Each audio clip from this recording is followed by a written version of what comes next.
Horrible. Ouais, super mal. Bien, on s'était rencontrés en casting avant. C'était chouette, c'est bien entendu. Ouais, grave. Non, en fait, très vite, je fais part de toutes mes angoisses au casting. C'est comme ça qu'on a connecté. Ouais. Ben, en lisant, j'ai eu peur. Donc je me suis dit, c'est plutôt bon signe. Ouais, je trouve que c'est des personnages intéressants. Et aussi parce que c'est un genre, quoi. Du coup, ça permet d'aller joyeusement et profondément dans des extrêmes. Et ça, c'est quand même cool, un scénario qui te propose ça.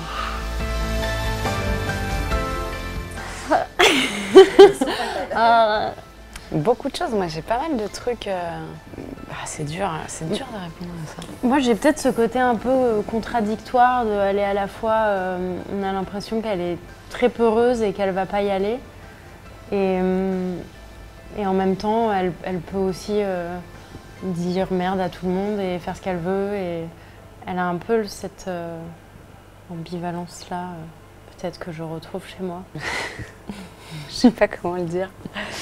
L'antipathie, quoi. L'antipathie, ouais. Je dois avouer que je suis assez antipathique dans la vie. Moi, je l'aurais jamais suivie là où elle m'embarque. Perso, je serais partie tout de suite. J'y serais même pas allée. Voilà. Qu'est-ce que j'ai pas en commun avec elle? Je pense que je suis pas si cruelle. Enfin, peut-être, j'espère. Ça se construit, faut regarder beaucoup de films d'horreur. Ça, par exemple.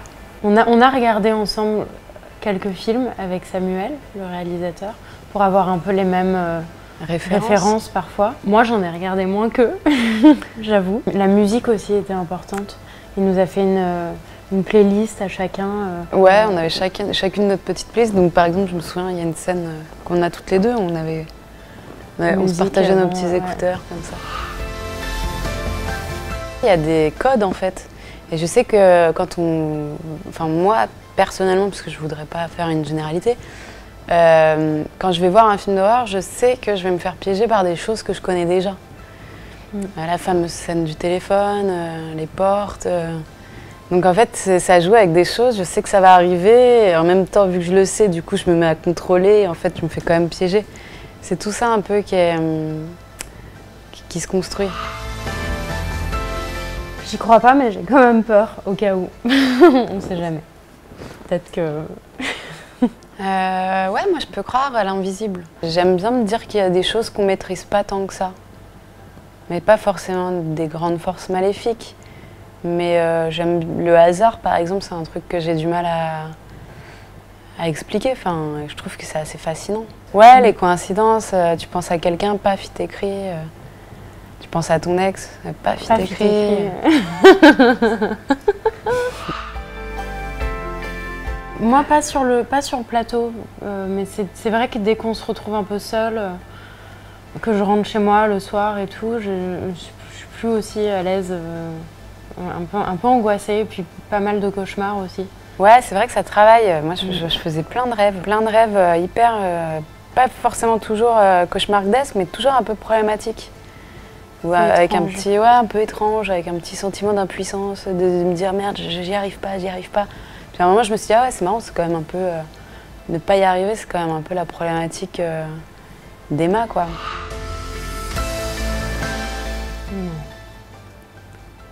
Je crois pas. J'avais envie d'inventer un truc. Je dois t'avouer qu'en fait, si. J'étais vraiment somnambule, même. C'était problématique. Non, il s'est rien passé, là. Je crois pas. Quand même, quoi. Allô. Il n'y a pas eu de studio, tout était en décor ouais, non, tout était décor naturel, justement. Redécoré, quoi, mais... ouais. C'était des vraies bonnes phases, des vraies vagues sur la jetée. C'est la vraie mer. Ah non, il y a un moment, on a eu un peu chaud, d'ailleurs. Parce que la marée monte et on ne maîtrisait pas toujours la météo, donc il y a des moments, c'était sport, quoi. Tout n'a pas été tourné en Bretagne. En fait, c'est là où on a le moins tourné. Moi, j'adore la Bretagne, en fait. Et on était dans un village trop bien. C'est pas vrai. Si. C'était hyper glauque. Ouais, non, là où on dormait, c'était hyper glauque. C'est parce qu'on était dans une zone industrielle, mais faux. Là où on tournait le bled. Ouais. Mais t'aimes pas la Bretagne. Si, j'adore la Bretagne. Non, si t'adores la Bretagne. C'est vrai qu'il y en a plein, mais à un moment sur la jetée, il y a une jetée à un moment donné, on a vraiment failli rester bloqué parce que la marée montait. Et donc du coup on tournait et puis c'était un peu, bon, je sais pas si c'est drôle mais c'était quand même impressionnant. Depuis tout à l'heure j'ai envie de dire le vrai nom et tout mais je vais le garder en Eldon. Je sais même pas ce que c'est, moi je sais même plus. Eh ben c'est pas Eldon. On peut espérer, ouais. C'est envisageable, qu'on réfléchisse un peu, quoi. On peut espérer, moi je trouve ça bien d'espérer qu'il y ait une ça reste ouvert, quoi. C'est une fin ouverte. Moi je me verrais bien en espèce de Lara Croft, quoi, un truc comme ça, en fait, je suis complètement... Je suis complètement tarée, mec. Ouais, moi j'aimerais bien qu'on soit vraiment complètement tarée. Ça, je trouve ça... Ouais, qu'il y a un truc de folie qui débarque, parce que c'est dur de pas devenir dingue dans un truc comme ça, ouais. je crois. Ouais, de régler la question de la normalité. Que là, ce soit fun, quoi. Vraiment fun d'être complètement